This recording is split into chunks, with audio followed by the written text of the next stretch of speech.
Ici Bondy. Ici Bondy. Ici Bondy, ici Bondy. B. B. C. BBC. Bondy. Bondy. Bondy. Blog. Café. Bondy Blog Café. Gabriel garde l'anonyme. Ici Bondy. Ici Bondy. Bondy Blog Café.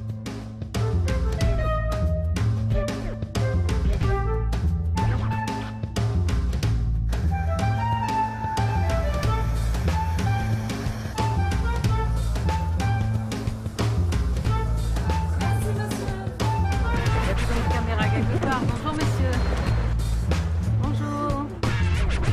Bonjour. Christiane Taubira, bonsoir. Bonsoir, monsieur Nabili. Merci beaucoup d'être venu à Bondy. Je vois que vous avez déjà commencé à discuter avec des jeunes à l'extérieur. Oui, en général, dès que je fais un pas, il y a toujours une personne qui a quelque chose d'important à me dire. Alors d'abord, on va commencer par commander quelque chose à boire. Que voulez-vous boire, madame la Je ministre? veux bien un verre d'eau plate. Alors, comment ça va? Je travaille sans arrêt, donc mais je ne sais pas si vous faites allusion. Moi, je voudrais un coca, s'il vous plaît. Je fais allusion à cette Au polémique. travail, voilà. De toute façon, je pense que les Français ne sont pas dupes, donc tout ça va se tasser. C'est un sujet extrêmement important et je suis assez atterrée de voir la facilité avec laquelle des responsables politiques choisissent d'utiliser des choses qui sont essentielles et notamment là où nous nous trouvons.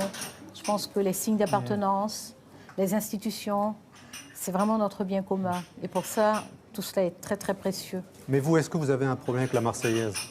La Marseillaise, pour moi, j'en connais l'histoire et je sais ce qu'elle a représenté comme chant de mobilisation. Je sais ce qu'elle veut dire, notamment pour les Outre-mer. Et je sais ce que celles et ceux qui ont soit donné leur vie, soit se sont engagés et parfois ont perdu une partie de leur intégrité physique, ce que ça représente pour eux, l'appartenance. Et ces symboles d'appartenance représentent beaucoup aussi pour les jeunes générations. Donc des personnes qui justement instrumentalisent les symboles d'appartenance, parce que ceux qui vocifèrent là en ce moment, ce sont des personnes, notamment sur les réseaux sociaux, il y a justement des personnes qui ont montré des tas de situations où je chantais la Marseillaise. Lorsqu'il s'agit d'un événement solennel, je ne chante pas. Je ne chante pas. D'abord parce qu'en général, dans les événements solennels, les choses sont organisées, soit il y a une chanteuse ou un chanteur lyrique, ce qui était le cas samedi. Donc là, on écoute.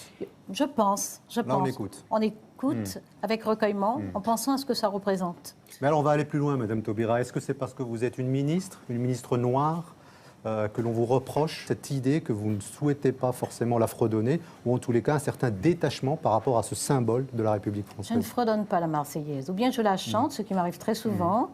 Il m'arrivait de la chanter avec beaucoup de joie d'ailleurs, alors que ça n'est pas un chant de joie. Et qu'est-ce qui explique que... Mais je n'ai pas envie de savoir ce qui se passe dans la tête de ces personnes Oui. qui me font des procès à longueur de temps, parce que je pense que personne n'est plus dupe.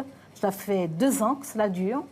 Il faudrait peut-être que ces personnes qui me font ces procès se décident à faire de temps en temps un mois, avec une semaine sans polémique anti-Taubira. Peut-être ça les reposerait, puis ça leur permettrait peut-être de réfléchir est-ce que ça vous fatigue? à des Est-ce sujets qu'à un moment importants. donné, vous avez eu envie, par exemple, de jeter l'éponge parce que vous vous êtes rendu compte depuis 18 mois qu'on vous met autour de polémiques qui n'ont rien à voir avec votre périmètre, qui est donc de celui de ministre de la Justice? Je ne leur ferai jamais ce cadeau-là. Jamais.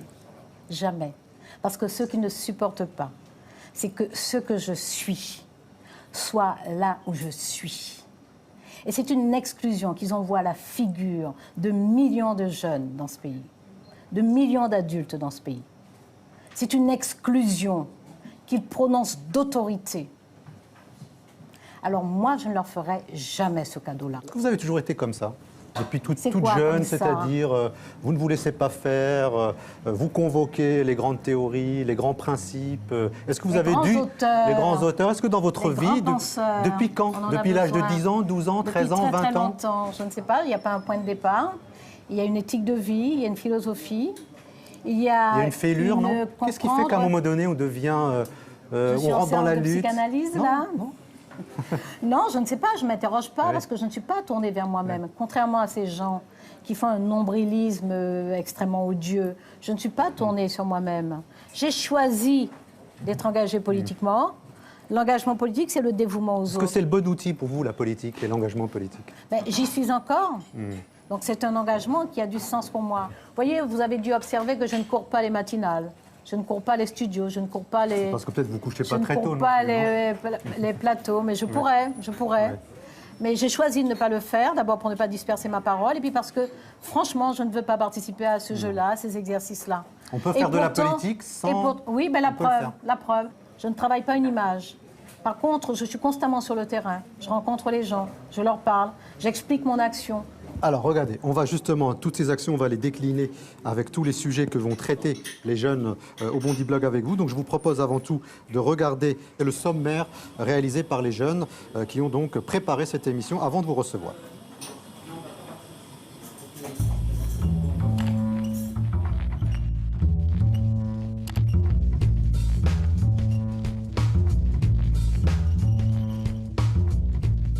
On reçoit Christiane Taubira, qui est garde des Sceaux et ministre de la Justice. Quelques mots sur Christiane Taubira, qui veut commencer? C'est une grande oratrice, c'est vraiment, on peut dire, une femme de poigne, quelqu'un qui sait se faire respecter dans ce monde politique, on pourrait dire malgré sa petite taille. C'est un symbole quand même, et elle représente la justice, et quand la justice est attaquée, comment on doit répondre? Quand la femme qui représente l'égalité, qui doit défendre nos droits, est victime d'actes racistes, c'est une attaque à la République et aux valeurs républicaines. Est-ce que vous pensez que Christiane Taubira peut porter un projet concernant la prison dans nos sociétés aujourd'hui? Est-ce qu'il peut y avoir une alternative à la prison dans nos sociétés, par exemple? Le système actuel de la prison, il est encore plus violent que le monde actuel. Pour moi, la grande faille de la justice, c'est la réinsertion. On emprisonne des gens pour des délits, mineurs ou majeurs, délinquants sexuels ou délinquants parce qu'il a volé une pomme, mais après, on les réinsère pas. On parle tout le temps du tout carcéral, c'est pas une solution parce que les prisons sont engorgées, soit, mais quand on dit oui, les peines alternatives, etc., faut pas oublier que de l'autre côté, il y a des victimes. Est-ce que vous avez le sentiment de vivre dans un pays où la justice est juste pour tout le monde? On a l'impression que la justice n'est jamais de notre côté. Le problème, c'est que la justice, pour certains, c'est l'ennemi. Au-delà de la justice à deux vitesses, c'est aussi celle de l'émotion, parce qu'il y a eu ces grandes affaires qui ont été dévoilées, Sarkozy, etc., c'est scandaleux.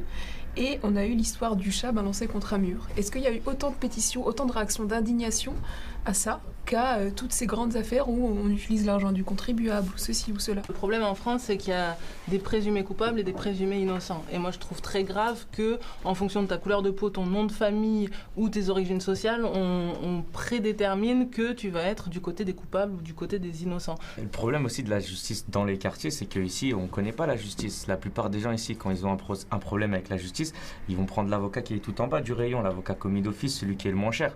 Et le mec qui va même pas les regarder souvent. Il y a deux types de détention. Tu as une détention low cost et une détention VIP. Donc faut pas croire que tu arrives en prison, allez hop, t'as la télé, c'est comme ça. La plupart sont dans une cellule vide, il y en a qui s'éclairent à la bougie. Moi, je pense que c'est assez terrible de constater qu'il y a certaines personnes pour qui leur ambition, c'est d'avoir une PlayStation en prison. C'est pas une ambition. Mais si t'as l'argent, tu la prends parce que ça tue le temps. Non, si t'as pas de thunes, bah ouais, tu l'as pas, bah t'as pas de bouquin parce qu'on t'en envoie pas non plus. La bibliothèque, c'est pas la fête, c'est limité à un certain nombre restreint, donc t'attends. Tu veux faire de la musculation, pareil, il faut être sur liste. Et on donne la priorité à ceux qui sont là depuis plus longtemps. Bien sûr qu'il y a une justice de gauche et une justice de droite, sinon ça sert à rien de faire de la politique s'il n'y a qu'une seule vision de la justice, qu'une seule vision de l'économie et qu'une seule vision de la société. Aujourd'hui, les juges ont la possibilité de juger avec des valeurs différentes. Ils ont le choix entre le tout carcéral et de proposer des peines alternatives. Pourquoi aujourd'hui les juges ne délivrent pas plus de peines alternatives ? Voilà, Madame Taubira, on ne va pas tout développer, mais juste peut-être quelques mots sur l'idée qu'il y aurait une justice à deux vitesses en France. Est-ce que c'est quelque chose que vous ressentez ou est-ce que c'est de l'impression ou du fantasme? Les valeurs de la République interdisent qu'il y ait une justice à deux vitesses. Cette justice qui est rendue publiquement, normalement, doit être la justice la même pour tous. Il y a une différence, il y a des inégalités qui se créent, essentiellement sur les types de délits, sur les capacités de défense, sur les moyens. Est-ce que la France, la société française, n'est-elle pas malade de ses prisons? Oui, il y a un problème d'abord de surpopulation carcérale, il y a un problème de vétusté d'établissements pénitentiaires, il y a un problème d'accès à des études et en réalité de préparation à la sortie, parce que la prison n'a pas de sens si à la sortie de la prison, on a au contraire aggravé les conditions sociales, les conditions objectives et contribué à la récidive. Donc il faut que la façon dont la peine est exécutée au sein de la prison, que tout cela contribue à la réinsertion. Alors je vous invite à terminer votre verre si vous le souhaitez et on rejoint donc les trois jeunes du Bondy Blog. Bondy Bondy Blog Café. Bondy Blog Café. Gabriel, garde l'anonyme. Ici Bondy. Ici Bondy. Bondy Blog Café.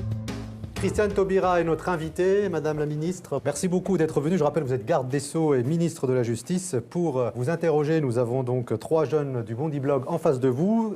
Au fond, là-bas, c'est Charlotte Cosset. À côté de Charlotte, vous avez Bala Fofana.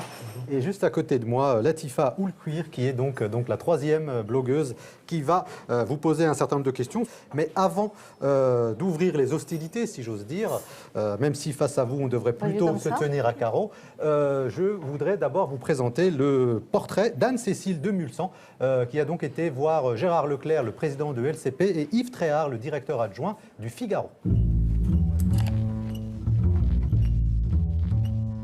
Ce mois-ci, Christiane Taubira est l'invitée du Bondy Blog Café. Icône de gauche passée de militante indépendantiste, c'est une femme engagée et combative. En 2012, la voilà ministre de la Justice. Réforme après réforme, elle s'est engagée, non sans diviser la classe politique et l'électorat sur son passage. Je suis allée voir ce qui se cache vraiment derrière cette personnalité fascinante et dérangeante. Christiane Taubira, c'est une femme d'engagement, c'est une femme de conviction et c'est une femme de passion, je dirais. Alors la passion, on le voit à travers son verbe, qui est un verbe fleuri, qui est un verbe extrêmement cultivé d'ailleurs. Elle parle sans notes et elle sait précisément où elle va. C'est une icône de la gauche, une icône des valeurs de la République, contre les discriminations. C'est elle qui a fait passer donc, la loi qui proclame l'esclavage crime contre l'humanité. Une de ses premières lois, quand elle est ministre, c'est contre le harcèlement sexuel. Elle est garde des Sceaux et elle a un plan pour la législation pénale française qui est assez précis, qui consiste à dire la prison, ça ne marche pas, il faut envisager quelque chose d'autre pour les gens qui sont condamnés à des courtes peines. Pourquoi pas ? Après, on peut évidemment la combattre, c'est mon cas souvent par l'écrit ou par le verbe, mais elle défend son point de vue de façon très précise et déterminée. On a commencé par supprimer les tribunaux correctionnels pour les mineurs, c'est pas rien, et elle a été, de ce point de vue-là, tout de suite très attaquée par la droite pour ce qui serait son laxisme, quoi. Et puis ensuite, bien évidemment, la grande affaire, c'est le mariage pour tous, où là, elle a défendu ça avec beaucoup de vigueur, beaucoup de talent, et il faut le dire, elle a parlé de réforme de civilisation, ce qui a beaucoup exaspéré la droite, notamment la droite catholique. Là, elle a été vraiment la cible, elle est la victime d'attaques épouvantables, même profondément racistes, hein, jusqu'à la comparer à un singe. Taubira, elle est marquante. Parce qu'elle a un caractère, elle dit non. Quand elle n'a pas envie, elle le fait savoir. Et c'est pas quelqu'un qui va se compromettre. Il faut des personnalités politiques qui aient du caractère, hein, parce que c'est ce qu'on leur reproche aux politiques aujourd'hui. C'est ce qu'on a beaucoup reproché d'ailleurs à François Hollande. C'est un manque de conviction, de ligne, de cap. Certains disent que finalement les moyens de la justice n'ont pas beaucoup augmenté, que la situation dans les prisons s'est pas beaucoup améliorée, que la réforme du Conseil supérieur de la magistrature a été très lente. Je pense que c'est une garde des Sceaux qui fait peu de choses. Et son bilan, si cette loi pénale ne passe pas, finalement il se résumera au mariage pour tous. Pas rien, mais quand même, c'est quelqu'un qui a du caractère. Et je crois que les Français aiment ça. Voilà, c'était donc le portrait réalisé cette semaine par Anne-Cécile de Mulsan. Latifa. Bonjour Madame Taubira. Alors, hier militante indépendantiste, aujourd'hui ministre de la République, est-ce qu'on peut dire que vous vous êtes assagie ? D'abord, vous ne me laissez pas commenter ça ? C'est en rapport avec ça finalement. Oui, je dois admettre. Comme ayant beaucoup de caractère, etc. Non, mais c'est assez extraordinaire d'entendre dire que je ne fais rien et d'être attaquée absolument tous les jours sur mon action. C'est phénoménal. Moi, je trouve de très, très belles tenues et de très grandes tenues le journaliste du Figaro. Je le dis parce que c'est un journal qui très, très souvent, en première page, dit des choses qui sont complètement fausses concernant mon action. Mais concernant mon action. Donc, presque tous les 2 jours, on critique mon action, mais on vient dire que je n'ai rien fait. Bon, j'ai eu à travailler sur plus d'une vingtaine de textes, rien que sur les textes parlementaires, en 2 ans. Il ne s'agit pas d'une question de sagesse. Moi, je ne renie absolument pas mon engagement indépendantiste. J'ai milité en tant qu'étudiante indépendantiste ici à Paris. Ensuite, je suis rentrée en Guyane, j'ai poursuivi cet engagement. Dans l'élan des dernières indépendances, on me reproche tellement de choses que si je m'arrêtais à ça... Mais on vous reproche peut-être de ne pas être tout à fait vouloir rester dans l'esprit républicain et que vouloir peut-être... C'est un parcours original tout de même comparé aux autres. Ben, j'y compte bien, j'ai pas fait une vie, j'ai pas gaspillé ma vie moi. Oui, mais on peut avoir un parcours tout à fait honorable sans être original pour autant. Oui, en tout cas, bon, peu importe. Moi, vraiment, j'assume tout ce que j'ai fait. Non, mais peu importe ceux qui me font des procès. Moi, ce que je dis, j'étais militante indépendantiste, je l'assume. On était dans l'élan de la fin du démantèlement des empires coloniaux. J'estimais, et j'estime aujourd'hui encore, que la situation de la Guyane, à cette époque-là, était une situation qui justifiait que l'on milite, sur des bases d'ailleurs, sur des valeurs républicaines d'ailleurs, qu'on milite pour la rupture. Il se trouve que la gauche est arrivée en 81. Et les gens nous disaient, oui, mais vous savez, la gauche, ça ne colonise pas, ça va changer, donc c'est pas la peine de réclamer l'indépendance encore. Et justement, vous parlez de Taubira bashing, et on peut prendre le cas de Ramayad qui recevait des lettres de mort, Cécile Kyenge en Italie qui recevait aussi des menaces de mort. Enfin, est-ce que c'est compliqué d'être une femme noire en politique en Occident? Ce qui est indiscutable, c'est qu'il y a des personnes qui n'arrivent pas à accepter, l'idée que des personnes qui me ressemblent, qui ressemblent à Ramayad, qui ressemblent à d'autres, et notamment en plus qui ont le mauvais goût d'être des femmes, que ces personnes-là assument des responsabilités. C'est un problème essentiellement dans une partie des élites et dans une partie de la classe politique. Madame Taubira ? Quand ça s'exprime comme ça, oui, il faut le dire. Mais ce qui compte, c'est combien de personnes reçoivent ça en pleine figure tous les jours et ne sont pas armés pour faire face. Moi, je suis armée pour faire face. Et c'est pour ça que je n'ai pas le droit de capituler. C'est pour ça que je n'ai pas le droit de baisser les bras, parce que je suis en capacité... Combat, justement, parce que le gouvernement, on a vu que ça a été quand même... Ils ont mis du temps à réagir. Vous ne sentez pas... Vous avez pas l'impression d'être un fusible? J'ai beaucoup entendu dire... Fusible de quoi? Je n'ai pas sauté, moi. J'ai beaucoup entendu dire... Mais vous auriez pu, franchement, vous auriez pu avec tout ce que vous avez pris en pleine figure depuis 18 mois. Vous incarnez la justice et vous refusez qu'on porte plainte quand on vous attaque. Vous envoyez une image ça dans les bus, dans les trains, à ceux qui souffrent des mêmes maladies que vous tous les jours. Non, vous ne pouvez pas me faire ce procès-là. Vous ne pouvez pas me faire ce procès-là. Vous ne pouvez pas dire ça parce que justement, c'est très simple de porter plainte, d'être reconnu comme victime, moi d'être indemnisé et puis point barre. Je pense que le combat essentiel... Vous auriez pu demander un euro symbolique, mais juste pour la symbolique. Oui, c'est tout. Mais moi, je préfère tenir tête. Je préfère affronter. L'un n'empêche pas l'autre. Je préfère... J'ai fait ce choix-là, M. Fofana. Oui. J'ai fait ce choix-là, d'accord? Qui s'inscrit dans mes valeurs, dans ma logique. Je l'ai fait parce que je pense plus important de mener les combats que j'ai menés que d'aller m'épuiser dans la justice. Je dois dire que s'il n'y avait eu aucun geste judiciaire, j'aurais effectivement déposé plainte. Mais étant donné que le défenseur des droits, que de nombreuses associations ont déposé plainte, j'ai estimé que moi, j'étais dégagée de cet aspect-là et que je devais livrer la bataille politique. Si on laisse passer ça, ça veut dire que des millions de petites filles peuvent se faire insulter et traiter de guenons dans les cours de récréation. C'est pour ça qu'une affaire judiciaire, c'est aussi de la pédagogie. Mais il y a des procédures judiciaires, il y en a. Est-ce qu'aujourd'hui, l'ascenseur social ne fonctionne plus? Moi, effectivement, je suis de milieu modeste, ce que j'assume pleinement et que je n'oublie jamais. Ça me donne des devoirs. J'ai reçu de ma maman... par son comportement, mais aussi par son éducation, un capital de générosité phénoménal. C'est-à-dire ne jamais se plaindre, ne jamais se retourner sur soi. C'est toujours les mamans qui transmettent ça, c'est bizarre. Oui, en général. Les papas n'ont qu'à faire des efforts. Mais aujourd'hui, l'ascenseur social est la seule possibilité pour les jeunes défavorisés de rentrer dans la société, d'atteindre des niveaux plus élevés. Mais je suis persuadée de ça, sauf qu'il fonctionne plutôt mal. Si vous êtes jugé au mérite, à vos efforts, à vos talents, et que vous avez le droit d'accéder à ceux que vous méritez, il n'y a pas de problème. C'est vraiment l'ascenseur social. On se rend bien compte depuis plusieurs années que ça fonctionne mal. Et pourquoi? Et la gauche, par exemple, est-ce que la gauche a une responsabilité là, par exemple? Bien entendu, parce que...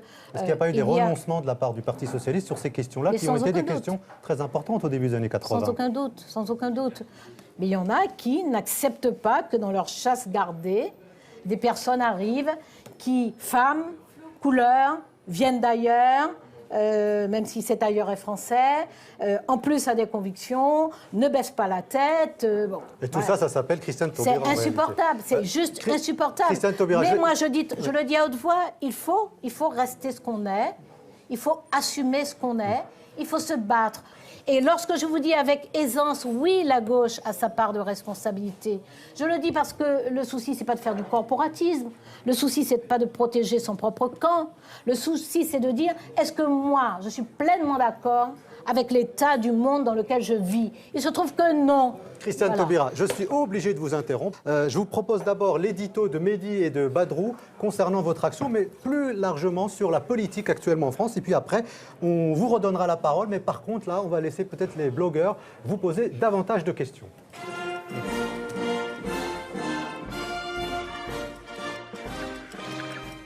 Christiane, je t'ai beaucoup vue dans ma vie. Je t'ai vue en 2002, je m'en souviens. T'étais candidate aux cieux. Il y avait tous ceux qui avaient leur raison de voter pour toi. Je t'ai vue plus tard aux assemblées, quand tu croyais en tes mots. Tu ne jouais pas aux images comme tous les autres. Je t'ai vue combattante, poétique dans un monde de barbares. Je t'ai vue pour nous quand les autres pensent qu'à eux. T'as su diriger tes batailles et tes coups comme une radicale. Je t'ai vu, t'es devenu ministre. T'as continué à taper les ignorants avec Aimé Césaire et Frantz Fanon. Des Français t'ont répondu. Guenon. Quand tu citais...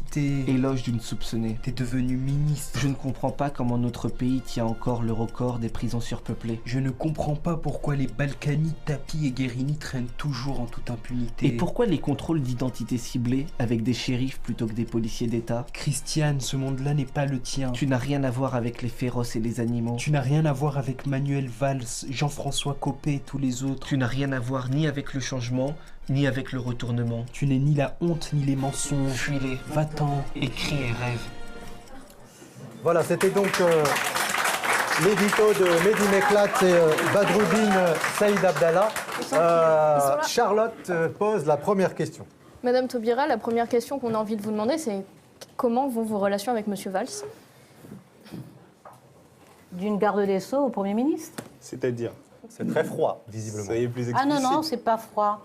Non, on a fait des tas de romans sur des affrontements et des désaccords entre Manuel Valls et moi. Nous avons des désaccords, nous en avons eu, nous en aurons peut-être encore, mais nous nous sommes toujours parlé, nous nous sommes dit les choses très clairement. Il a défendu ses positions, j'ai défendu les miennes. Je suis une personne libre. Parce que j'ai un seul maître, ma conscience. Oui, vous avez dit que votre conscience est votre patron. Voilà, c'est mon seul chef. Mais au moment votre conscience vous a dit courage, fuis. Le jour où ma conscience me dira ça, je m'en irai. Vous n'avez pas songé quand vous avez avalé des boa constrictors, parce que c'est même plus des couleuvres à ce niveau-là, par rapport au droit de vote des étrangers ou au contrôle aux faciès, c'est des choses qui vous tiennent à cœur quand on voit votre campagne en 2002 qui était sur justement plus de justice sociale et d'égalité. Oui, l'égalité des chances. Pourquoi j'ai avalé un boa constrictor? Parce que Manuel Valls recule sur ces questions-là. Il botte en touche comme votre loi sur la justice, il botte en touche. Vous avez décalé la réforme pénale jusqu'au mois de juin. Non, c'est pas moi qui l'ai décalé. Oui, c'est pas vous. C'est le boss. Non, c'est pas vous. Non, c'est pas le boss. Non, je suis désolée, j'ai déposé le texte. Non, alors, ou bien on fait un cours d'éducation civique et à ce moment, je vous explique les choses.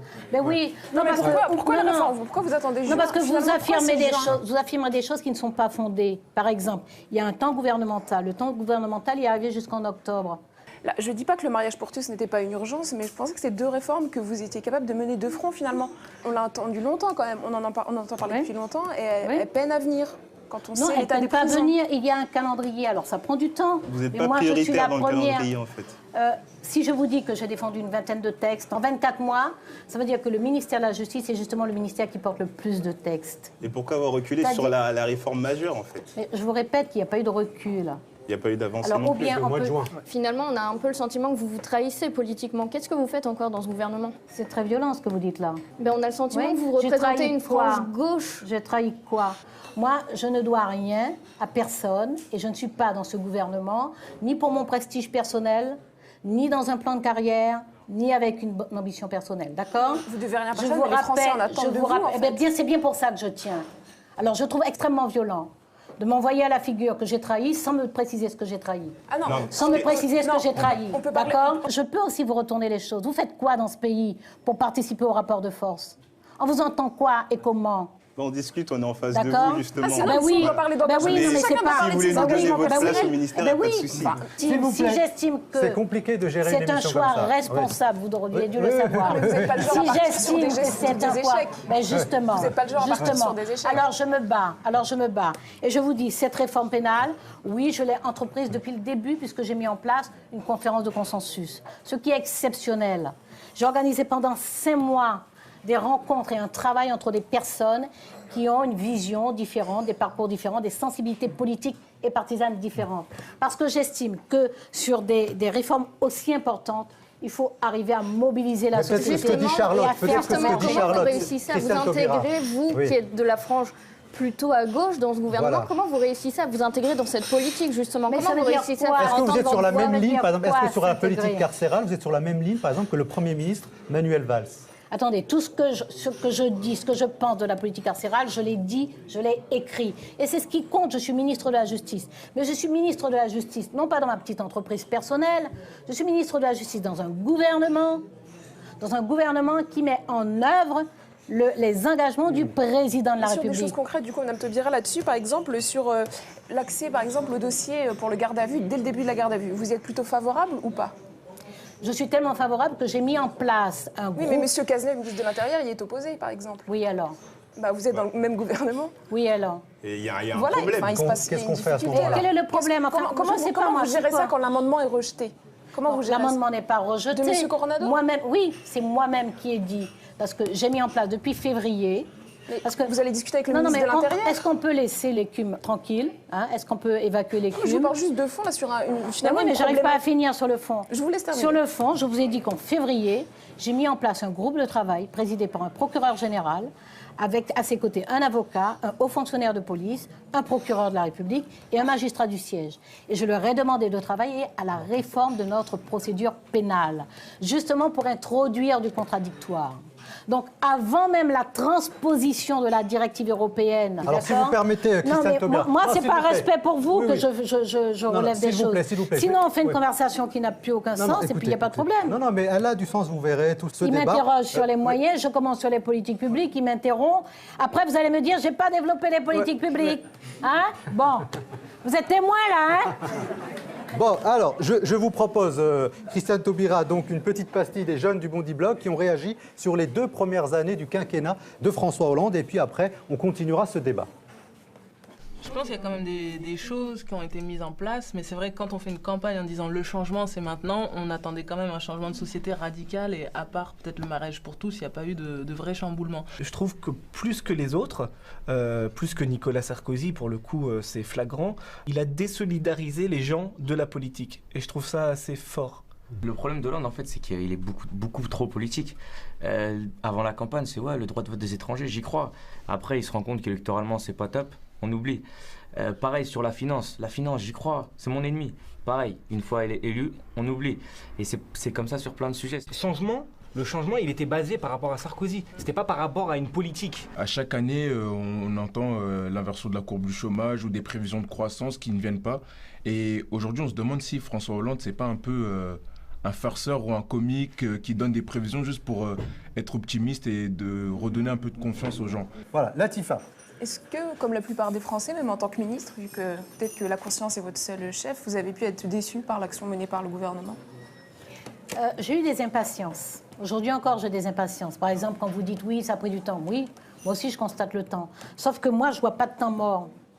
Et l'enseignement principal que je tire de ces 2 années d'action publique, gouvernementale, c'est que l'action collective est très lente. L'action collective est très lente. Et c'est ça que je vis de plus douloureux. Et parce que moi, j'ai un tempérament, je vais vite, je travaille beaucoup, je n'hésite pas à perdre des nuits. Parce qu'il y a une urgence mais à sociale faire, aussi, voilà, il y a une attente. Exactement. Donc c'est vraiment ce sentiment-là de grande frustration. C'est tout le temps de l'action publique, tout le temps des textes de loi. J'ai des textes de loi que j'ai présentés devant le Conseil des ministres en avril 2013, qui ne sont toujours pas programmés. Mais que ça qui vous déçoit finalement dans l'action du gouvernement. Non, j'aurais voulu, par exemple, moi, je n'ai pas peur des problèmes, Vous avez évoqué tout à l'heure, par exemple, le droit de vote des étrangers. Je n'ai jamais caché que j'étais favorable au droit de vote des étrangers. C'est un engagement du président de la République. C'est lui qui dit qu'il l'applique ou qu'il ne l'applique pas. Moi, j'aurais pu me taire, puisque je suis dans un gouvernement et que j'ai le devoir d'être solidaire. Et ça, je l'accepte, ce devoir. Le président s'est prononcé en janvier. Il s'est exprimé à ce propos. Est-ce que vous êtes conscient que ça donne l'image d'un gouvernement qui recule, en fait? Qui renonce et qui fait des promesses dans le vent, en fait. Sans doute, mais bien entendu, je pense qu'il y a ça comme déception, mais il y a d'autres déceptions aussi. Le contrôle au faciès, par exemple, oui. Vous avez été une mais là aussi, militante, vous avez milité avec les gens dans les années 2000 je l'ai assumé, pour et vous ça. avez bien vu que même en étant au gouvernement, je l'ai assumé. J'ai eu droit à un bashing dont vous parliez tout à l'heure pendant plus d'une semaine. Et une castagne avec Manuel Valls aussi. Oui, Là aussi, je là, le dis pour le très, coup, on est- très clairement. Je n'ai pas de castagne avec Manuel Valls.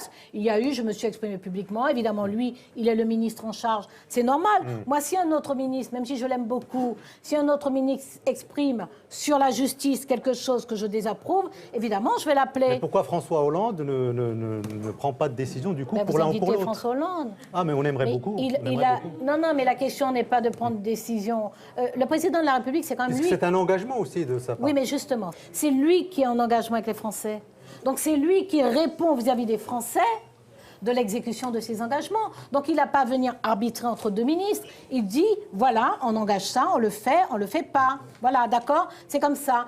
On sait qu'il y a des contrôles qui sont 7-8 fois plus nombreux chez des personnes dont l'apparence est origine maghrébine, origine Afrique subsaharienne ou ailleurs. D'accord? Ça, c'est clair. Moi, j'ai sollicité le défenseur des droits et le rapport du défenseur des droits fait apparaître qu'il y aurait la nécessité d'un fichier. D'un fichier qui établirait les caractéristiques, on dit, ethno-raciales. Moi, je ne vous cache pas que ça fait des années que je me bats contre les statistiques ethniques. Vous le savez, j'ai déjà pris position là-dessus. Parce que je dis, moi, quelqu'un qui vous ressemble ou qui me ressemble, ou qui me ressemble, qui ressemble à qui que ce soit, il n'a pas à être défini par son apparence. Mais justement, là, il y a un problème avec la volonté des Français. Il y a un sondage de Human Rights et Open Society qui montre que 67% des Français ont estimé que le gouvernement était trop frileux sur cette mesure. C'est bien possible. Le président, ce que je vais vous dire, c'est que... Donc là, en fait, Même retourner après la décision- question en disant que non, je suis contre les statistiques ethniques, donc Non, j'entends pas la je me suis question. endormi sur le contrôle au faciès. Désagréable, c'est inutile. Non, mais c'est vrai. Je Parce peux que là, pas vous êtes en train de m'endormir nous sur dire- quelque chose que là, je vous n'ai êtes pas en en train de nous charge. dire, comme il y avait les fichages ethniques, bah, du coup, c'est pas trop grave si finalement on Non, l'applique puisque pas. je n'ai pas dit ça. Je n'ai pas dit que c'est pas trop grave. Bah, J'ai c'est dit comme ça que vous nous non, vendez la chose. Non, je Laisse-les ne vends rien répondre. d'abord. Je ne vends rien, je vous demande du respect parce que moi, je vous respecte. Ah, je vous respecte aussi, Non, madame. non, ne me Taubira. dis pas que je viens vous vendre des choses. Ça me manquait de respect. D'accord? Donc, j'étais en train d'expliquer qu'il y a le problème du fichier. Je n'ai pas fini ma phrase, vous m'interrompez. Moi, je suis honnête jusqu'au bout. Je dis que autant j'assume que j'ai milité pour le récépissé contre le contrôle au faciès, autant je rappelle que même après la décision du gouvernement de ne pas mettre en place ce récépissé, je me suis publiquement, et je me suis fait insulter pendant plus d'une semaine dans les journaux et dans les médias, j'ai dit publiquement que je restais persuadée qu'il fallait mettre en place ce récépissé. Je dis, voilà ce qui a été fait. Est-ce que votre voix, elle est entendue et écoutée au gouvernement ou c'est toujours Manuel Valls qui l'emporte? Non, si ça vous amuse de faire un match et un duel... Non, mais c'est vrai. Parce que lui, il était plutôt contre. Et du coup, on Et botte c'est en lui touche. qui l'a en charge. Oui, mais C'est lui qui l'a justement, en vous- charge. Moi, j'ai en charge un certain nombre de dispositions. Quand je suis à l'Assemblée nationale, je les fais voter. Il y a des choses qui ont été faites. Par exemple, il y a eu révision de la charte de déontologie. Il y a eu des dispositions qui ont été introduites dans la charte de Ouais, mais ça, c'est de la déontologie. théorie. Vendredi dernier, je me faisais encore contrôler. Et quand je demandais pourquoi, on me Non, disait ça parce n'est que j'ai pas le de la- droit. ça n'est Donc, pas de la- Il y a une réalité de terrain et moi, je la revis, je la sens. Et Oui. c'est pas de la paperasse. Je veux bien finir, si vous permettez. Ça n'est pas de la théorie, parce que vous voyez, quand on écrit des droits, ça peut apparaître de la théorie. Jusqu'au jour où quelqu'un a besoin de convoquer ce droit pour se faire défendre. Je conclus sur Oui, ce s'il sujet vous plaît. pour vous dire que moi, je pense qu'il y a une dimension symbolique dans le récépissé qui aurait donné beaucoup de poids D'accord avec à ça. la décision. Ben oui. Christiane Taubira, on passe à un autre sujet qui est aussi important, c'est la réinsertion. On en parle beaucoup en tous les cas, nous ici, au Bondy Blog. On fait quelques mois en prison et puis après, il se passe ce qui se passe, c'est-à-dire la difficile réinsertion et un retour à la vie normale. C'est ce que a essayé de nous raconter Ilyes Ramdani dans le cadre de ce petit reportage. Avec plus de 67 000 personnes incarcérées, les prisons françaises enregistrent une surpopulation qui bat tous les records. Les problèmes du système carcéral sont connus, mais pour quelle solution ? Nous sommes allés en discuter avec Foued, un éducateur sportif d'Aubervilliers qui connaît bien la maison. J'ai jamais vraiment eu de rêve. C'est peut-être ça qui a posé problème, je sais pas. La première fois que j'ai été en détention, j'avais 16 ans. J'étais incarcéré très tôt, j'ai arrêté l'école en 5e. Aller en prison, c'était quelque chose qui valorisait. C'est un peu comme si j'avais des galons supplémentaires. Quand je sortais, j'avais un diplôme de prisonnier. Soit c'est un centre de formation pour le crime, puis on ressort encore plus déterminé avec plus de contacts qu'avant, plus malsain même.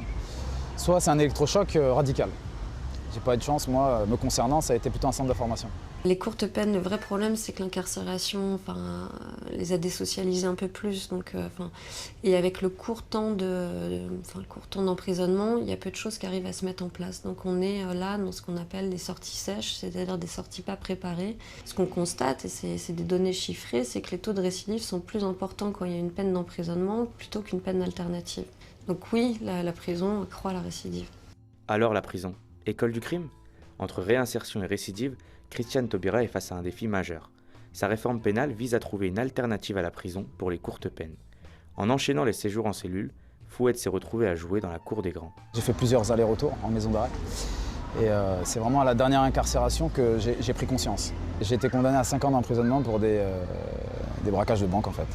À un moment donné, j'ai vraiment décidé de laisser tomber tout ça. L'incarcération m'a fait du bien, mais uniquement parce que j'y suis resté longtemps. C'est malheureux à dire, mais c'est comme ça.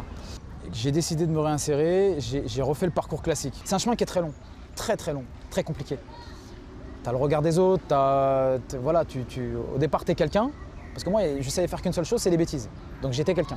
À partir du moment où je faisais plus ces bêtises-là, je savais plus faire grand-chose. Quand t'es un peu tout seul et que t'es pas bien entouré, forcément tu dérapes, tu glisses. Je me suis remis à l'école, j'étais entouré de personnes finalement qui m'ont beaucoup aidé, qui m'ont beaucoup parlé. J'ai passé un premier niveau de qualification par l'intermédiaire d'un diplôme fédéral. Ça m'a donné une motivation exceptionnelle pour continuer. Aujourd'hui, j'ai des diplômes d'État dans le champ sportif qui me permettent d'exercer le diplôme d'éducateur sportif, de nageur sauveteur et de préparateur physique en fait. S'il donne de l'espoir, ce parcours interroge. Depuis 2003, le Code des familles interdit à toute personne ayant fait de la prison d'encadrer des mineurs. Pour un Foued, combien d'anciens détenus se heurtent au mur de la réinsertion et traînent comme un boulet un casier judiciaire qui ferme bien des portes sur le marché du travail ? J'ai le désavantage d'avoir un casier, mais j'ai l'avantage d'avoir l'expérience et les diplômes. Alors on te regarde plus pareil, mais parce qu'il y a le document qui atteste que tu es compétent. Malheureusement, le droit français t'autorise à te former, mais ne t'autorise pas à exercer. Là, il y a des emplois d'avenir qui vont être embauchés. J'espère qu'on ne va pas en broyer certains parce qu'on aurait pu me broyer. On ne m'a pas broyé. On m'a regardé, on m'a pris comme j'étais. Et on a senti qu'il y avait quelque chose à faire. C'est pour ça que j'ai réussi. Si tu veux t'en sortir, il faut savoir qu'il y a des gens qui peuvent t'aider. Encore faut-il avoir le réflexe et aussi la conscience de se rapprocher d'eux. Si moi j'y suis arrivé, n'importe quel délinquant qui existe sur cette planète peut y arriver. Voilà, c'était un reportage d'Ilyes Ramdani. Il y a un chiffre qui circule, 67 738 000 détenus pour 57 447 places dans les prisons françaises. Qu'est-ce qu'on fait concrètement pour décharger finalement les prisons françaises quand on est ministre de la Justice? Alors c'est même plus que ça, hein, c'est 68 000, ça fait un taux de 11 000 je crois en plus, c'est ça. Voilà, de suroccupation. Qu'est-ce qu'on fait? Qu'est-ce qu'on fait déjà et qu'est-ce qu'on doit faire? D'abord, l'objectif n'est pas de désengorger les prisons. Ça ne peut pas être un objectif en soi. Ce n'est pas une action publique que de dire je vais désengorger les prisons. L'action publique, c'est de dire quel est le sens de la peine et dans quelle situation la prison est justifiée, dans quelle situation elle ne l'est pas. Alors, Mme Taubira, 80% des détenus sortent en sortie sèche. Imaginons que vous en avez un en face de vous qui vous dit qu'il a un répertoire blindé de gens qui lui donnent des numéros pour retourner dans sa vie de crime. Et à côté de ça, il reçoit juste une somme misérable pour se réinsérer. Qu'est-ce que vous lui dites? D'abord, il y a 80%, c'est la moyenne générale. Pour les courtes peines, c'est pire, c'est 98%. Parce qu'en 3 mois, en 2 mois, en 4 mois, on n'a pas le droit, on n'a pas le temps d'aider quelqu'un à préparer la sortie. La contrainte pénale, qui est une peine d'exécution en milieu ouvert, qui sera une peine réellement et qui sera accompagnée dans l'exécution par les conseillers d'insertion et de probation, devrait éviter ça. Et il y a des réalités, elles sont chiffrées. Par exemple, 7% des personnes qui entrent en prison n'ont pas de domicile fixe. 14% des personnes qui sortent n'ont pas de solution d'hébergement. Ça, c'est la mesure que la prison désocialise. Donc, moi, ce combat que je mène contre la récidive, c'est éviter justement que la prison contribue à provoquer de nouveaux actes de délinquance. C'est ce qu'on lit beaucoup dans les rapports en réalité. C'est-à-dire que quand on passe quelques mois en prison, moi j'ai par exemple quelques chiffres, 20% des détenus sortent avec moins de 8 € en poche et 60% n'ont aucun contact pour un emploi, par exemple. Voilà, il y a compliqué. un autre sujet. Non, tout à fait. Tout à fait. Ce qu'il disait. Et on les lâche souvent la nuit intéressant. aussi, en tout début de matinée. Oui, c'est très compliqué. Ou on appelle la veille au soir Et on leur dit, vous une sortez. association, voilà, pour dire voilà, il y a quelqu'un qui sort, il n'a nulle part où aller. Quand je vous parlais justement des 18 mois de travail interministériel, c'est ça. Donc nous avons un stock d'hébergement, un droit de tirage, on va dire. Il y a un certain nombre d'hébergements qui sont réservés aux personnes placées sous main de justice. Avec le ministère du Travail, nous avons des expérimentations. Nous avons des conventions qui leur permettent de prendre en charge des études, par exemple, d'un certain nombre de jeunes pour qu'ils soient mieux armés à la sortie. Avec le ministère de la Santé aussi, notamment parce qu'il y a beaucoup de gens qui présentent des addictions, parfois à plusieurs, d'ailleurs, substances. Donc nous avons ce travail-là qui se fait. Alors, ça va se développer de plus en plus. Au moins, on a des solutions pour les personnes. Oui, mais qui Madame sortent. Taubira, qu'est-ce qui explique, par exemple, qu'il y a près de 27 000 surveillants en France pour moins de 1000 conseillers d'insertion et de probation? Ça veut dire qu'on est plus dans l'incarcération, dans le répressif et moins dans le préventif, dans la réinsertion? Oui, ça a été le cas pendant très longtemps, bien entendu. Mais il n'y a pas moins de 1000, hein, c'est encore le corps des conseillers d'insertion et de probation. Adjoints administratifs et techniques compris, c'est à peu près 4000 personnes. Nous allons le renforcer de 1000 personnes en 3 ans. En 3 ans. C'est-à-dire qu'en 3 ans, nous augmentons ce corps de 25%. Vous n'avez trouvé nulle part des exemples pareils. Un corps de fonctionnaires qui est augmenté d'un quart en 3 années. Donc, mais les conseillers d'insertion, ils interviennent à la fois en prison et en milieu ouvert. Donc, il ne faut pas comparer le nombre de conseillers d'insertion avec le nombre de surveillants. Il n'y a pas assez de surveillants. Non, mais est-ce que c'est finalement ce problème-là est global, celui de la justice pénale? Peut-être une en France, vision de la prison. Peines, c'est des peines de prison ferme contre 5% en Allemagne. Qu'est-ce qui s'est passé ces 10 dernières années? Il y a eu des modifications à la fois de la loi pénale et du code de procédure pénale qui ont fait que les juridictions ont prononcé plus de peines de prison, des peines plus longues. Ça, c'est la moyenne, les statistiques, on voit. C'est passé de 8 plus dans le répressif, oui, dans le absolument, sécuritaire. c'est indiscutable. C'est la droite, c'est indiscutable, mais c'est indiscutable. Et ce que je dis, c'est pas une analyse. Il y a eu 67 modifications du code pénal et 33 modifications du code de procédure pénale. Est-ce que vous n'êtes pas piégé aujourd'hui? Finalement, c'est peut-être qui vous interdit de poser sur la table un débat serein, lucide, sur la réalité de la prison en France, puisqu'on vous traite aussi de ministre laxiste. C'est dur d'expliquer ça aux Français qui sont de plus en plus en insécurité, en fait. Oui, c'est dur, mais il y a l'insécurité qui est réelle, il y a de la délinquance, il y a des crimes, il y a des réalités. Donc on ne va pas dire aux gens que c'est faux. Il y a le sentiment d'insécurité, c'est-à-dire qu'en plus de l'insécurité objective qui se mesure, qui se voit, il y a le sentiment qu'on n'est pas en sécurité. Parce que l'État n'est pas suffisamment présent, parce que ces dernières années, on a supprimé des éducateurs, des assistantes sociales, on a supprimé des services culturels, on a supprimé des tas de choses. Parfois, on a remplacé par de la vidéosurveillance. La vidéosurveillance sont des machines, c'est tout. Non, mais c'est pour ça que cette loi pénale, alors, pour dire, c'est une loi globale au sens où elle ne touche que les délits. Hein. Oui, bah oui. Hein, elle ne touche pas les crimes, elle ne concerne pas les crimes, donc elle ne concerne pas les longues peines. Au niveau de l'opinion publique, il peut y avoir des... C'est déjà très compliqué sur Pour les limiter délits. justement les peines d'emprisonnement, vous voulez mettre en place cette contrainte pénale, mais qu'est-ce qui va changer par rapport à ce qui existe déjà aujourd'hui? C'est déjà au bon vouloir des juges. Qu'est-ce qui impose dans la contrainte pénale aux juges de donner des peines alternatives? Il ne s'agit pas de contraindre. Parce que justement, si nous supprimons les automatismes, c'est pour redonner de la liberté au juge, pour qu'il puisse apprécier la situation de la personne qui est en face de lui. Le juge peut il va prononcer à ce moment la peine. Mais pourquoi les juges aujourd'hui délivrent pas plus de peines alternatives comme les travaux d'intérêt généraux? C'est qu'on peut pas. Qu'est-ce qu'il y a? Il manque du personnel pour faire appliquer ces peines Qu'est-ce que ça veut dire qu'ils ne délivrent pas plus? Si on ne mesure pas les choses, je ne peux pas vous répondre. Il y a effectivement dans le code de procédure pénale la possibilité de prononcer des peines alternatives. Et il y a la loi pénitentiaire qui n'est pas dans le code, mais qui est une loi qui s'applique et qui dit que jusqu'à 2 ans d'incarcération, la peine peut être aménagée. La contrainte pénale, elle sera prononcée dans les cas où il faut un suivi. Par exemple, il y a des personnes, y compris des jeunes, qui ont une addiction à l'alcool ou à... Est-ce que ça a plus de sens de mettre en prison ou alors dans les délits routiers, parfois, 3e conduite sans permis? Est-ce que ça a plus de sens de mettre en prison ou est-ce qu'il vaut mieux que la personne ait des obligations, des interdictions, des obligations d'aller pointer, de vérifier, de voir un médecin, de présenter le certificat? Ben, c'est ça la contrainte pénale. Donc ce sont des obligations qui accompagnent la personne et qui facilitent sa réinsertion dans la société. Christiane Taubira, on va clore, si vous le permettez, ce dossier, et puis on va terminer l'émission avec peut-être un dernier point sur l'Europe. Vous le savez, nous sommes en pleine campagne des élections européennes, donc quelques propos des jeunes du Bondi Blog, et on conclut l'émission avec votre intervention sur cette thématique. On n'a pas politisé l'Europe. À la base, l'Europe, c'était une union économique, et on n'a pas réussi à approfondir l'intégration politique. L'Europe devrait unir les peuples, alors qu'en fait, en ce moment, ils ne pensent qu'à une seule chose, c'est réduire le déficit budgétaire. Du coup, c'est une brèche pour l'extrême droite qui va justement essayer de s'adresser à ces peuples-là qui ne se sentent pas unis aux européennes. Donc à mon avis, il y aura un gros problème par rapport à ça, et effectivement, c'est inquiétant. Aujourd'hui, on parle de l'Europe de la libre concurrence et du libre marché. Moi, je voudrais plutôt parler d'une Europe des peuples pour le futur.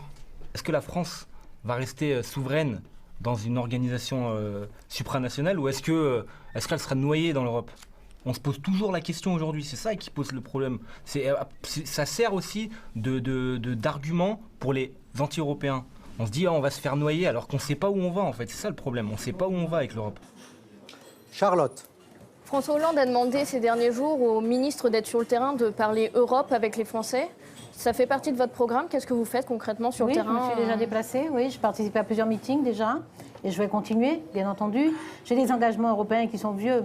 Oui, d'abord parce que j'ai beaucoup, oui, oui, absolument.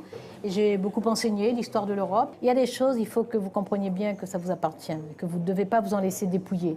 Il y a des cambrioleurs en chef, des gens qui volent la nation, qui volent l'hymne, qui volent le drapeau, qui volent l'histoire, qui volent des tas de choses, alors que leur histoire, leur parcours, leur filiation, leur passé, leur passif montrent qu'ils ne sont pas légitimes à faire main basse sur ça. Et ils vous en dépouillent. L'Europe, c'est la même chose. L'Europe, c'est la même chose. L'Europe, il y en a qui l'accaparent. Ceux qui sont contre l'Europe, ce sont eux qui sont les plus actifs dans la campagne pour aller siéger, se faire rémunérer, ne produire aucun travail et bloquer toutes les dispositions qui peuvent servir notamment à cette jeune génération. Et justement, les prédateurs, les marchands, les commerçants, ceux qui justement utilisent l'espace européen pour faire tomber les frontières, faire circuler leurs capitaux, leurs marchandises, mais qui empêchent la circulation des hommes. Ces gens-là, ce sont des prédateurs. Il ne faut pas laisser l'Europe mais entre leurs peut-être mains. justement parce que les Français ne comprennent pas à quoi sert l'Europe. Peut-être qu'il n'y a pas assez de pédagogie autour de ça. Absolument. On n'est pas incarné par quelqu'un ici en France. Ça, c'est une difficulté. Ça, c'est une difficulté réelle. Et puis, pendant des années, on a fait croire aux gens que tous leurs problèmes venaient de l'Europe. C'est le bouc émissaire. Absolument. Alors que c'est faux. Parce que... En fait, l'Europe, c'est la banlieue de la France, quoi. Non, c'est pas ça. L'Europe, c'est tous les pays européens. Moi, je vais au Conseil des ministres européens. Si on va dans les conseils des ministres, on travaille les textes, on se bat, on défend, on fait des alliances, on cherche des partenaires et on améliore les textes. Après, les textes sont des textes de compromis. Et ça, c'est l'apprentissage douloureux du gouvernement. C'est que les choses sont des choses de compromis. Parce qu'on est obligé d'écrire à plusieurs mains. On n'écrit pas tout seul, sinon on écrit son livre. Mais s'il s'agit de faire les lois, s'il s'agit de prendre les mesures collectives, malheureusement, on est obligé de le faire à plusieurs. Nous aussi, on va jouer collectif, si vous le permettez. On va donner la parole aux gens et aux jeunes du Bondi Blog présents ici. Alors, il y a un micro normalement dans la salle. Bonjour Christiane Taubira, finalement j'ai beaucoup de questions à vous poser, mais je vais en poser qu'une, et peut-être qu'elle n'a pas grand intérêt, mais je me la pose vraiment. Quand est-ce que Nicolas Sarkozy ira en prison ? Réponse, s'il vous plaît. Oui, c'est juste l'occasion de rappeler que c'est pas moi qui mets en prison, c'est pas moi qui libère non plus. Il paraît que j'ouvre toutes les prisons, que je les vide. Il se trouve que ça, c'est le travail des magistrats. Donc, voilà, il y a des procédures en cours, vous le savez. Elles aboutiront. Deuxième question. Bonjour. Je voudrais vous poser la question suivante. Il y a beaucoup de jeunes qui passent des formations, notamment des diplômes d'État, mais qui se heurtent à la législation. Ils ne peuvent pas exercer leur métier parce qu'ils ont des casiers et on ne leur donne pas la carte professionnelle qui va avec pour pouvoir travailler. En tout cas, dans les métiers du sport. Est-ce qu'on va revoir un peu les textes pour pouvoir éventuellement reconsidérer certains cas ? C'est vous qui êtes dans le reportage, non ? Oui, c'est très précis. Merci. Non, moi, je vous ai trouvé extraordinaire dans ce reportage. Le propos, il est d'une clarté et d'un sens de responsabilité vraiment absolument impressionnant. Je dis très clairement aux gens, il y a des mesures dans la réforme pénale et je mène des politiques publiques. Mais j'assume aussi pleinement l'inspiration philosophique de cette réforme pénale. Je ne me cache pas, je ne me dissimule pas. Je dis que dans cette réforme pénale, il y a une conception de l'homme, il y a une vision de la société. Il y a une façon de penser les relations. Il y a une façon de penser aussi la vie des gens, leur parcours. Et de considérer que ce n'est pas lorsqu'on a commis un acte qu'on est condamné à vie. Quel que soit le risque politique inhérent à ce type de posture. De toute façon, pour les baffes que je prends là depuis juin 2012, là, voilà. Pas que vous, si j'avais peur, ça se verrait. Mais c'est sûr que le bashing dont vous parliez au début, c'est sûr que ça ne m'aide pas. Ça ne m'aide pas. Mais moi, je suis persuadée qu'une société doit accepter que des personnes aient pu commettre un acte répréhensible, aient été sanctionnées pour cet acte et que ces personnes-là doivent continuer leur vie. Et c'est même l'honneur de la société de le faire. Qu'est-ce que je n'ai pas entendu sur les mineurs ? Qu'est-ce que je n'ai pas entendu et que je ne continue pas à entendre sur les mineurs? Eh bien, moi, j'assume de dire que la responsabilité de la société et de ma génération, c'est de faire en sorte qu'un mineur qui a chancelé, qui a fauté, on le sanctionne. Mais on le sanctionne avec l'amour, parce que c'est un enfant du pays. On le sanctionne avec toute la sévérité nécessaire. Mais on ne renonce pas à l'amour. Et on veut le ramener dans la société. Et ça, je l'assume. Donc, il y a la sanction, et puis il y a tout le programme éducatif qui doit armer ce mineur pour entrer dans la société. Je l'assume, je vais en prendre plein les baffes encore après la diffusion de votre émission, mais je le pense profondément. Merci beaucoup, Christiane Taubira. Je rappelle, vous êtes garde des Sceaux et ministre de la Justice, et vous nous avez fait l'amitié de venir ici au Bondi Blog, mais vous le savez, l'émission se termine uniquement une fois qu'on vous aura livré l'affiche du Bondi Blog Café, où vous allez donc nous faire une petite dédicace. Donc on vous la porte, elle est par ici, je crois qu'elle est toute neuve. Non, elle n'est pas toute neuve. Ah ben non, on aurait dû vous apporter une toute neuve, sachant que vous auriez pu mettre... Voilà, donc la seule chose qu'on vous demande, Madame la Ministre... Apparemment, il ne vous plaît pas. Voilà, donc... Ah oui, ça... Alors, je ne sais pas si je vais écrire sur le même panneau. Voilà, donc c'est... Voilà, donc en fait, vous êtes rebuté par la dédicace. Madame la Ministre, je n'ai rien. Ah bah voilà. Vous avez une toute neuve. Merci. On la montre devant la caméra, vous voyez. Voilà, vous avez une toute neuve à vous, donc vous pouvez la charger comme vous voulez. Merci. Là, il y a quand même un engagement, c'est que vous devez lire après à haute voix, de façon à ce que l'audience ici entende votre propos. Pendant ce temps, moi j'ai le temps de remercier évidemment... Bon, en tout cas, merci de m'avoir épargné la promiscuité.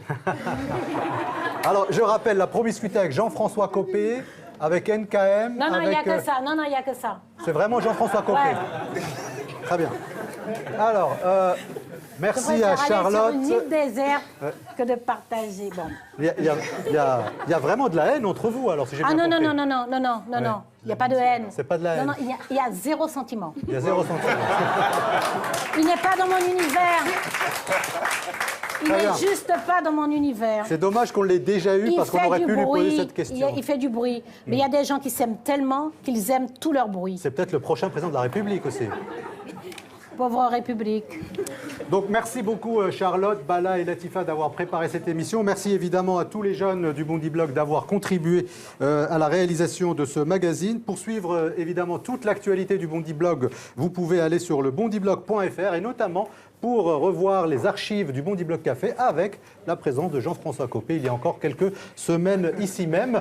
Je voudrais vous offrir un certain nombre de cadeaux parce que malgré tout on n'a pas beaucoup de moyens, mais on fait quand même des efforts de temps à autre. Donc nous vous offrons ce documentaire réalisé par Didier Cros, c'est un peu corporate puisque Didier Cros est le réalisateur de ce magazine aussi, Bondi Blog Café. Donc Parloir et Sous surveillance, c'est deux documentaires donc réalisés par Didier Cros concernant donc la détention. Ça c'est le premier cadeau, Madame Taubira. Le deuxième cadeau, c'est nos histoires de France.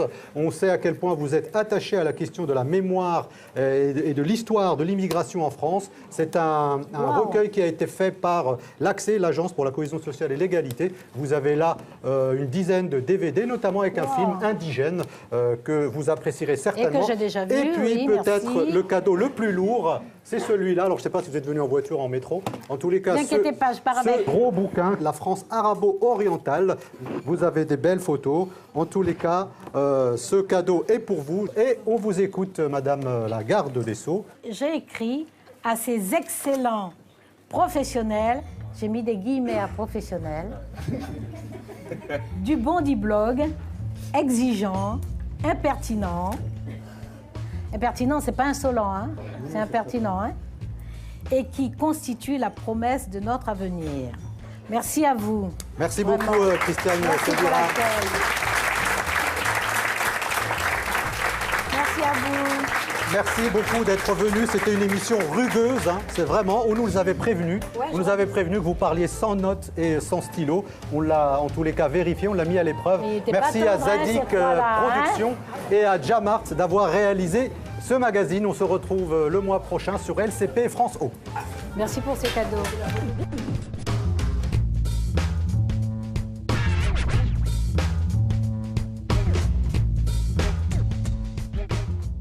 Une émission comme celle-là, on la vit intensément, on finit lessivé. Enfin, la joute verbale, le niveau est assez haut, donc...